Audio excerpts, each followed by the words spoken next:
आज हम बहुत खुश हैं क्योंकि आज हम आपको एक बहुत सुंदर सी बात बताने वाले हैं और वो बात है, उसका शीर्षक है मोह भंग। आपने मोह भंग शब्द पहले तो सुना ही होगा। मोह भंग होने के लिए पहले मोह होना चाहिए, और जब आपका मोह धीरे धीरे आगे बढ़ता जाए और उस मोह की पूर्ति ना हो, उस शब्द को कहा जाता है मोह भंग हो जाना। अक्सर अध्यात्म में शब्द की बहुत बड़ी महत्ता है या इसका बहुत बड़ा महत्व है। क्यों? क्योंकि अक्सर यहाँ लोगों का मोह भंग बड़ी आसानी से और बड़ी जल्दी हो जाता है, और होगा भी, क्योंकि अध्यात्म को कोई समझता तो है नहीं। अध्यात्म क्या है ये कोई जानता तो है नहीं, और अध्यात्म के नाम पर उनको क्या चाहिए? एक चमत्कार की दुकान। अगर उनको एक चमत्कार की दुकान मिल जाए, या मुहावरों में कहा जाए कि अध्यात्म उनके लिए अलादीन का चिराग है या मनोकामना का कल्प वृक्ष है। यदि अध्यात्म में से इच्छा पूर्ति को निकाल दिया जाए तो पूरा का पूरा अध्यात्म ढह जाता है। और अक्सर लोग अध्यात्म से इसलिए जुड़ते हैं क्योंकि उन्हें चाहिए एक ऐसा चमत्कार ताकि वो ये कह सके कि मेरा काम जो बहुत परिश्रम से होना था वो अब बिना परिश्रम के होने लग गया। और अक्सर यही सोचकर लोग अध्यात्म में आते हैं, अध्यात्म के संसार से जुड़ते हैं, और जब उनकी ये इच्छा किसी कारण पूर्ण नहीं हो पाती तो क्या होता है? मोह भंग। मोह भंग के भी बहुत स्तर हैं, मोह भंग के भी बहुत रूप हैं, बहुत रंग हैं, बहुत सुगंध हैं, बहुत स्वाद हैं। पर हम बात कहाँ से शुरू करें, ये सोचने लायक विषय है। तो पहले बात हम शुरू करते हैं गुरुमंडल से, ठीक है? क्योंकि आप लोग अक्सर अनेकों गुरुओं के पास जाते हैं ना धर्म की तलाश में, और फिर कहते हैं कि मैं 6 महीने उस गुरु के पास रहा तो पता चला कि वो तो नहाता भी था, और जब मैंने उसे नहाते हुए देख लिया बस मेरा मोह भंग। क्योंकि मैंने तो सोचा था कि सिद्ध लोग तो नहाते ही नहीं, वो तो सिर्फ कुंभ में नहाते हैं 14 साल के बाद एक बार, लेकिन आपने उसे रोज नहाते देख लिया तो मोह भंग तो हो गई। फिर आपने ये देखा होगा गुरुओं के पास जाके कि आपकी अपनी एक इमेजिनेशन रहती है, अपनी कल्पना रहती है कि गुरु को इस तरह से बात करनी चाहिए, ऐसा होना चाहिए, ये कहना चाहिए, ये नहीं कहना चाहिए, ऐसा करना चाहिए, ऐसा नहीं करना चाहिए। मतलब कि आप ही निर्धारित करेंगे कि गुरु को क्या करना चाहिए। और यदि गुरु कुछ ऐसा करता है जो आपके निर्धारण पर, आपके मापदंड पर खरा नहीं है तो क्या होगा? मोह भंग। और अक्सर ऐसा होता ही है ना। आप अपने आप को देख लीजिए, पता नहीं कितने लोगों को देखकर आपने मन में सोचा होगा, ठीक है ये आदमी देखने को ठीक लग रहा है, थोड़ा गुरु जैसा लुक दे रहा है, तो इसी को गुरु बना लेना चाहिए। अब ये तो पता नहीं कि ज्ञान है कि नहीं, मेकअप कैसा किया है ये देखकर गुरु तो चुन लिया। अब चुन लिया तो फिर क्या कहा जा सकता है। तो दूसरी बात कि गुरु की शक्ल अच्छी है या नहीं, ये आपने डिसाइड कर लिया, आपने पूरी तरह से निर्धारित कर लिया। अब इसके पश्चात आप ये देखते हैं कि ये गुरु क्या बताता है। अब जैसी आपकी बुद्धि होगी आप वैसे गुरु को चुनेंगे। मान लीजिए आपको केवल भक्ति मार्ग के बारे में ही ज्ञान है, आपने तंत्र का कभी नाम ही नहीं सुना, तो आप कैसे गुरु को चुनेंगे?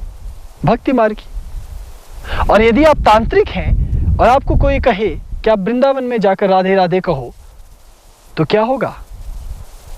और ठीक वैसे ही वृंदावन में अगर आप राधे राधे कहने वाले हैं और किसी तांत्रिक गुरु के पास आकर फंस गए तो क्या होगा? है ना विचित्र परिस्थिति। तो वास्तव में साधक या शिष्य या कोई भी धर्म जिज्ञासु वो अपने अनुसार ही आगे बढ़ता है अध्यात्म में, गुरु के अनुसार नहीं। उसका चयन अपना चयन है। उसे लगता है कि गुरु ऐसा होगा, गुरु वैसा होगा, इसलिए वो तमाम पन्नों को टटोल डालता है। हर एक गांव को, हर एक नगर को, हर एक गुरु को टटोलता है कि उसके जैसा गुरु कहीं कोई है क्या, यानी उसके हृदय को भाने वाला, उसकी विचारों से मिलता जुलता, उसकी विचारों को पुष्ट करने वाला गुरु है या नहीं। और यदि उसे वो मिल जाता है तो सीधे चरणों में जाकर के कहेगा कि मुझे अपनी शरण में रख लीजिए, हम तो बस आपके लिए ही बने हैं, हम सदियों से आपको ढूंढ रहे थे, आपके बिना तो हमारा जीवन बिल्कुल था ही नहीं कुछ भी। आप मिले तो बस बसंत की बहार आ गई, आप मिले तो हमारे जीवन में झरने बहने लगे मीठे पानी के, पायल बजने लगी, संगीत उठने लगा, राग बजने लगे, पक्षी चहचहाने लगे। और यदि 2 दिन के बाद पता चला कि वो गुरु बाहर से तो कह रहा था कि मैं तांत्रिक हूँ, लेकिन अंदर से निकला भक्त, तो वही चहचहाते हुए पक्षी अचानक मरकर फुट्टी टांग करके जमीन पर गिर जाएंगे। ऊंचे पहाड़ से गिरता हुआ वो रसिक झरना अचानक तेजाब के झरने में बदल जाएगा। मदमस्त हवाओं में अचानक बदबू की भरी हुई आंधियां और झोंके आने लगेंगे और वो मिठास, बांसुरी की मिठास के अंदर किसी दूर तड़पते एक गर्दभ ऋषि की आवाज, रेंकने की आवाज सुनाई देने लगेगी और जीवन ऐसा लगेगा कि मानो कैक्टस के जंगल के बीच में कट रहा हो। फिर कोई पूछेगा, अरे तुम तो बहुत आस्थावान थे, तुम्हें तो बहुत अच्छा गुरु मिल गया था, तुम्हारे पास क्या उत्तर होगा? कुछ भी नहीं। उस परिस्थिति को कहते हैं मोहभंग। इसी तरह से हम अपने जीवन में प्रत्येक तत्व को निर्धारित करते हैं, जबकि होना विपरीत चाहिए। होना तो ये चाहिए कि हम भले ही समय लगाएं एक अच्छे गुरु की तलाश में, वक्त लगने दो, तलाश को आगे बढ़ाओ, लेकिन जब वो मिल जाए फिर वो जैसा भी हो, फिर तो तुम्हें रुकना ही पड़ेगा। फिर मोह भंग हो या ना हो, तुम्हें ठहरना पड़ेगा और तुम्हारी यात्रा तभी आगे बढ़ेगी जब तुम उस मोह भंग के उस सीमा द्वार से उस पार निकल जाते हो। ये कैसे तुम इसे समझ सकते हो कि प्रत्येक व्यक्ति का मोह भंग होना अनिवार्य है। क्यों? क्योंकि हमारा पूरा मानवीय अस्तित्व मन के द्वारा संचालित है और मोह भंग सीधे सीधे मन से जुड़ा शब्द है और बुद्धि का तुलनात्मक एक तराजू कहा जा सकता है कि उसके पास एक तराजू है, वो उसमें तोलकर हर चीज को देखता है। तो मन और बुद्धि की सीमा से जब कोई चीज उस पार तुम्हें ले जाने लगे तभी मोह भंग होता है। और यदि तुम्हारा मोह भंग हो गया तो इसका मतलब है कि अभी तक तुम मानवीय सीमा में ही बंधे थे, इसलिए अध्यात्म तुम्हारे लिए नहीं। अगर तुम्हारा मोह भंग हो जाए उसके पश्चात भी तुम अपने गुरु के साथ यात्रा आगे रख सको, उसके बाद भी तुम्हारी अध्यात्म की यात्रा आगे बढ़ सके, तो समझ लेना कि अब तुम्हारी शुरुआत होनी शुरू हुई है। मतलब अब तुम्हारा पहला कदम उस रेखा के आगे पड़ा है जहां से अध्यात्म की शुरुआत होगी। क्योंकि जब तक मोह भंग होगा ही नहीं, इसका मतलब है कि मोह छूटने का तो सवाल ही पैदा नहीं होता। तो मोह भंग होना बहुत जरूरी है, लेकिन इसे थोड़ा फैलाकर समझते हैं।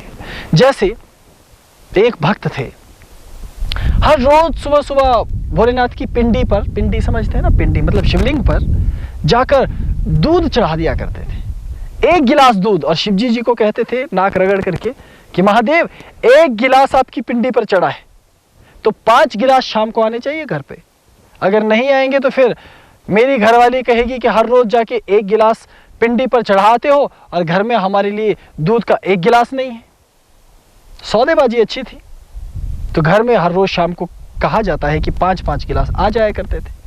तो सौदेबाजी चल रही थी। कुछ दिन बाद भक्त ने सोचा कि 5 गिलास से क्या होने वाला है, थोड़ी मांगे बढ़ाई जाए। तो उन्होंने कहा भोलेनाथ अब आपकी पिंडी पर अगर 1 गिलास है तो हमारी पिंडी पे 10 गिलास होने चाहिए, तभी मैं चढ़ाऊंगा, वरना सर्दी का मौसम है कौन घर से उठकर आए इतने सुबह सुबह। भोलेनाथ ने कहा ठीक है भाई, हमें क्या फर्क पड़ता है, आप 10 गिलास लेना शुरू कर दो। धीरे धीरे मांग बढ़ी तो एक दिन उसने अपनी पत्नी को बताया कि पहले मैं 5 गिलास से शुरू हुआ था, 10 गिलास तक पहुंच गया, इस बार तो मैं कम से कम गिलास तो नहीं मांग सकता, तो क्या किया जाना चाहिए। पत्नी ने खूब सोचा कि हाँ मसला तो ठीक है, भोलेनाथ बोलेंगे बार बार ये गिलास बढ़ा रहे हैं, ये माजरा क्या है, मुझे क्या दूध वाला समझ के रखा है, तो कुछ नया सा एक षड्यंत्र तैयार किया जाए।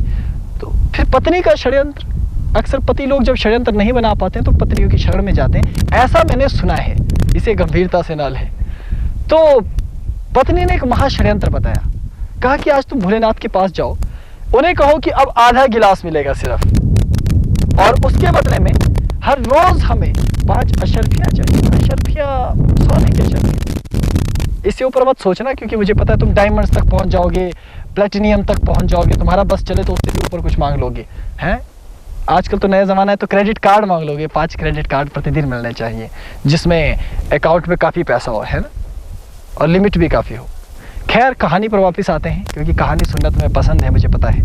तो फिर वो अपना गिलास लेके गया, वो भी आधा करके भोलेनाथ के पास पहुंचा, पहले दरवाजे के पास रुक गया मंदिर के और सोचने लगा के अंदर जाऊं कि नहीं जाऊं। फिर उसने गौर से सोचा कि पत्नी ने कैसे उसे समझाया था। फिर याद आया कि देखो, रहना तो पत्नी के साथ ही है, भोलेनाथ के साथ थोड़ी। अगर मैं वापस चला गया और पता चला कि पत्नी को पता चला मैंने कुछ कहा ही नहीं, मैंने भोलेनाथ से आग्रह किया ही नहीं, तो शाम को मुसीबत पड़ जाएगी। तो उसने ज़रा हिम्मत बंधाई अपने मन को और कहा देखो, जो होगा वो होगा, हम भोलेनाथ के पास जाएंगे। और सीधे पिंडी के पास गया, भोलेनाथ को दिखाया कि देखो, आजकल गरीबी थोड़ी बढ़ रही है, पता है आपको महंगाई कितनी हो गई है, दूध असली तो मिलता नहीं है, जितना मिलता है उसमें से भी इतना मैं लेके आया हूँ, तो इसके बदले में 5 अशर्फियाँ चाहिए। उन्होंने दूध चढ़ा दिया। फिर भोलेनाथ क्या करते, थोड़े से परेशान तो हुए कि भक्त कुछ ज़्यादा चालाक हो गया है, लगता है इसे सरस्वती माता ने कुछ ज़्यादा आशीर्वाद दे दिया है। पर खैर, फिर भी भोलेनाथ तो भोलेनाथ। कहा ठीक है मुन्ना, तुम घर वापस जाओ, 5 अशर्फियाँ तुम्हें नित्य प्रति मिल जाया करेंगी। अब हर रोज़ 5-5 मिलने लगी। अब वो दूध की गिलास वाले थोड़े अमीर हो गए। अब झोंपड़ी में से रहते हुए अब महल में जाकर के दूसरे स्थान का चयन उन्होंने कर लिया और वहाँ जाकर रहने लगे। अब कुर्बा आगे बढ़ा, बच्चे हो गए, अब लालच भी बढ़ गया। भाई अब देखिए, महंगाई का ज़माना है, 5 सोने के अशर्फियों से कहाँ गुजारा होता है आजकल, आप भी जानते हैं अच्छी तरह। गैस सिलेंडर खरीदना है, उसके बाद स्कूल की फ़ीस भरनी है, उसके बाद पत्नी के लिए नई साड़ी, सूट, ड्रेसेस, कितना खर्च होता है आजकल। 5 सोने के अशर्फियों से कुछ होता है भला?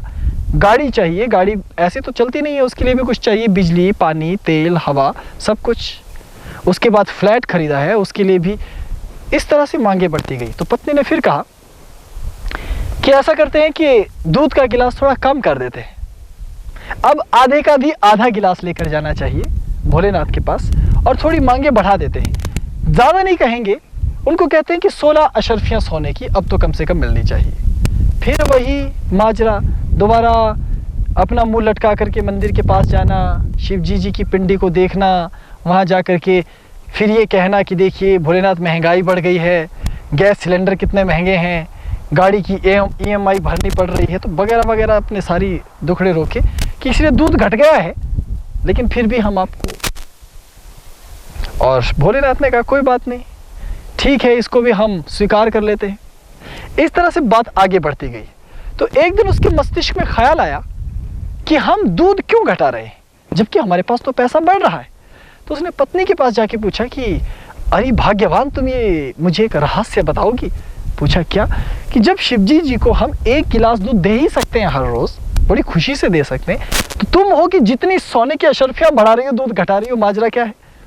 तो पत्नी ने कहा कि देखो, भोलेनाथ को अगर आप दूध भी बढ़ाते जाओगे तो भोलेनाथ को लगेगा इनकी अमीरी बढ़ रही है, इसलिए मैंने ये पहले से षड्यंत्र बनाया था कि भोलेनाथ को पता चले कि देखो हमें कितनी गरीबी आ रही है, जितना तुम दूध घटाओगे तो भोलेनाथ को पता चलेगा कि तुम उतने गरीब हो रहे हो, तो तुम्हारी अशर्फियाँ बढ़ा दी जाएगी। तो उससे लगा कि हाँ, ये बात तो बहुत अच्छी है। तो फिर उसने अपने मस्तिष्क से सोचा कि क्यों ना अगली बार खाली गिलास लेके जाया जाए और ये बहुत अच्छा रहेगा। और अब 15-16 स्वर्ण की अशर्फियों से क्या होने वाला, सीधे 100 अशर्फियों का सौदा किया जाए तो ज़्यादा बेहतर रहेगा। और सुबह सुबह सोमवार का दिन, ब्राह्मण की शुभ तिथि, शुभ नक्षत्र एवं शुभ मुहूर्त का चयन करने के बाद, ब्राह्मण को उचित दक्षिणा देने के बाद, एक खाली पात्र लेके वो भोलेनाथ के पास गए और भोलेनाथ के चरणों में दंडवत होकर गिलास वहां रख दिया और कहा, भोलेनाथ देखो महंगाई कितनी बढ़ गई है कि दूध की एक बूंद भी आज मैं आपको नहीं दे सकता। फिर आप सोचिए कि अब क्या हुआ होगा। भोलेनाथ, हमने कहानी में ऐसा सुना कि भोलेनाथ अचानक पिंडी फाड़ कर प्रकट हुए और उसकी पिंडी में उन्होंने खींच कर एक झापड़ दिया। ये मैं प्रयास कर रहा हूँ, ऐसा नहीं है। भोलेनाथ प्रकट हुए और उन्होंने उसे कहा कि क्या तुम्हें ये लगता है कि जो परमात्मा या जो शिव तुम्हारे संपूर्ण अस्तित्व को जानने वाले हैं, तुम्हारी चालाकियों को नहीं जानते? मैं तो सब जानता हूँ। मैं अब भी तुमसे प्रसन्न हूँ कि तुम गिलास लेकर आए तो सही। जाओ, अब मैं तुम्हें नित्य 100 अशर्फियों का आशीर्वाद देता हूँ। बहुत खुश हुआ वो व्यक्ति, उछला कूदता नाचता हुआ, अपना खाली गिलास लेता हुआ, अपनी टोपी उछालता हुआ घर की ओर वापस गया। और घर जाकर देखा तो हर रोज 100 अशर्फी। अब उसकी जरूरत इतनी ज्यादा थी नहीं, तो क्या करता इतने अशर्फियों का? लेकर बाजार में जाता और कभी किसी के सामने ऐसे उछाल कर, सिक्के की तरह उछाल कर फेंकता, तो कभी किसी दूसरी जगह फेंकता और लोगों को बताता कि देखो मैं कितना बड़ा अमीर हो गया हूँ, है ना। इस तरह से कहानी आगे बढ़ती है। अब उसके दिमाग में आता है कि अब सब चीज़ें तो मिल गई हैं, अब क्यों ना सारा राज्य, सत्ता, अस्तित्व ये सब अपने अपने पास रहना चाहिए। वैसे भी भोलेनाथ तो करेंगे क्या, वो तो एक पिंडी के अंदर रह लेते हैं। अब हम तो इतने में नहीं रह सकते, हमें तो सारी दुनिया चाहिए अपने मुट्ठी में। इस तरह से वो एक बार फिर भोलेनाथ के पास जाता है, खाली हाथ, अब तो गिलास भी नहीं है, हाथ जोड़कर। फिर भोलेनाथ को कहता है कि प्रभु मुझे कुछ ऐसा वर दीजिए कि मैं संपूर्ण पृथ्वी को जीत सकूं। तो भोलेनाथ कहते हैं तथास्तु। और आपको पता है उसके बाद क्या होता है? जो उसको हर रोज 100 स्वर्ण की अशर्फियां मिलती है वो मिलनी बंद हो जाती है। अब एक भी अशर्फी उसको नहीं मिलती। और अब वो रोता है, चिल्लाता है, भोलेनाथ के पास आता है, अपनी पत्नी को लेके, बच्चों को लेके, सबकी लाइन लग जाती है लंबी सी। आगे सबसे छोटे वाला, उसके बाद उससे बड़े वाला, उसके बाद उससे बड़ी वाली लड़की, उसके बाद पत्नी, पत्नी के बाद खुद के बाद, और पीछे उसके चमचे मतलब नौकर और घरेलू कामकाज करने वाले सारे के सारे। और फिर भोलेनाथ की स्तुति करने लगते हैं वहाँ, नागेंद्र हाराय त्रिलोचनाय भस्मांगरागाय महेश्वराय। हाँ, कि हे प्रभु भोलेनाथ, अब हमारे हालत देखो, एक कम से कम एक तो दे ही दो, हमारी जिंदगी कैसे चलेगी? भोलेनाथ ने कहा बिल्कुल नहीं, क्योंकि तुम्हें तो संपूर्ण ब्रह्मांड चाहिए ना, वो उसी को मिल सकता है जिसके पास कुछ नहीं हो, क्योंकि मेरे पास कुछ है ही नहीं। तुम देखो मेरे पास एक सोने की अशर्फी नहीं है, लेकिन संपूर्ण ब्रह्मांड ये मेरा ही तो है। इसलिए तुम्हें पृथ्वी का अगर पूरा संपूर्ण साम्राज्य चाहिए तो ऐसे ही रहो, तभी तुम आगे बढ़ सकोगे। तो क्या हुआ? उस व्यक्ति का मोह भंग। और कहानी ऐसी होती है, लोग सोचते हैं कि कहानी यहाँ खत्म हो गई आकर, लेकिन कहानी अभी तक तो चल ही नहीं रही थी, कहानी तो अब शुरू होती है जनाब। कैसे? कहानी ये कहती है कि उसके बाद उसने सोचा कि एक हफ्ता हो गया, एक महीना हो गया, 6 महीने हो गए, खाने को कुछ है नहीं, और भोलेनाथ की पिंडी के पास कब तक बैठे रहेंगे? हाँ, कुछ होने वाला तो है नहीं। अब भोलेनाथ हैं, जब मानते हैं तो मानते रहते हैं, जब नहीं मानते हैं तो फिर वो मानते ही नहीं, ऐसा सुनने में आया है। तो फिर अब क्या किया जाता? काम तो कुछ करना था, तो निकल गए जनाब घर से बाहर। अब देखा कि दुनिया कितनी जालिम है, कहीं भीख मांगने जाओ तो कोई सोने की अशर्फी तो छोड़ो, यहाँ तो कांच की अशर्फी देने वाले भी लोग नहीं हैं। फिर रिश्ते नातेदारों के पास गए, उन लोगों के पास भी जिनके सामने सोने के सिक्के कभी उछाल कर फेंका करते थे और वो पकड़ कर बड़े खुश हुआ करते थे। उनके पास जाकर कहा, भाई 2 वक्त की रोटी तो दे दो। तो पता है, जो सोने की अशर्फियां पकड़ने वाले थे वो पानी की एक बूंद पिलाने को तैयार नहीं हुए।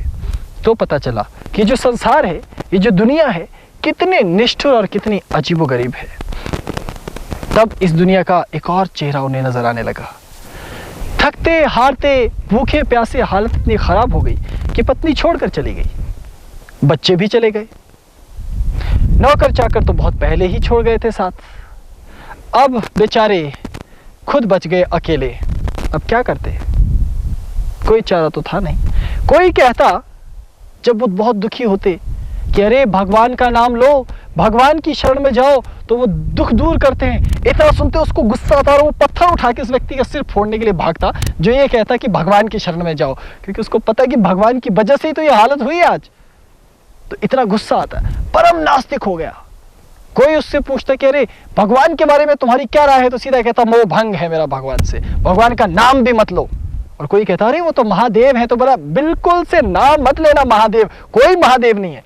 हाँ, इस तरीके से बहुत ज्वार भीतर। लेकिन धीरे धीरे कहते हैं हालत बहुत खराब हो गई, मरने की स्थिति हो गई।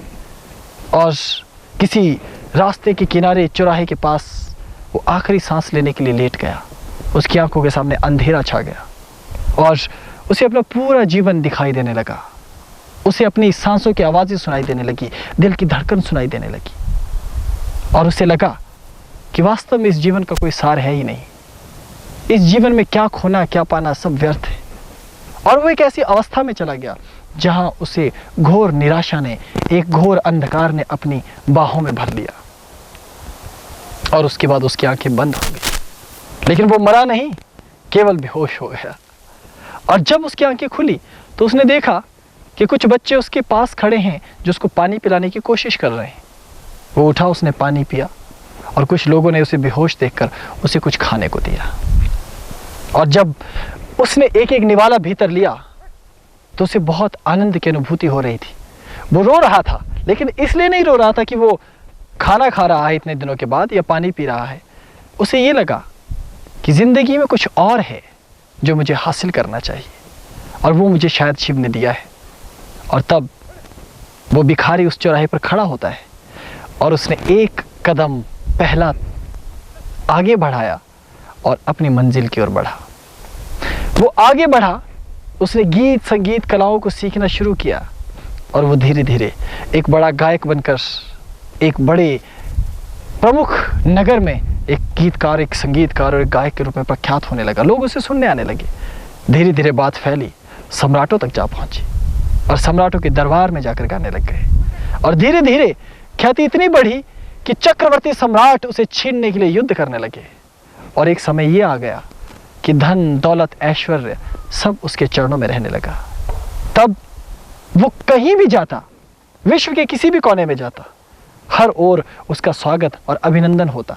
लोगों की भीड़ उमड़ पड़ती उसे देखने के लिए और सारे दरवाजे खुले होते कि एक बार वो बस उनके पास आ जाए। और धीरे धीरे इतना अन्न धन ऐश्वर्य, इतना नाम और शोहरत यश उसे मिल गई कि मानो सारी दुनिया ही उसकी मुट्ठी में हो।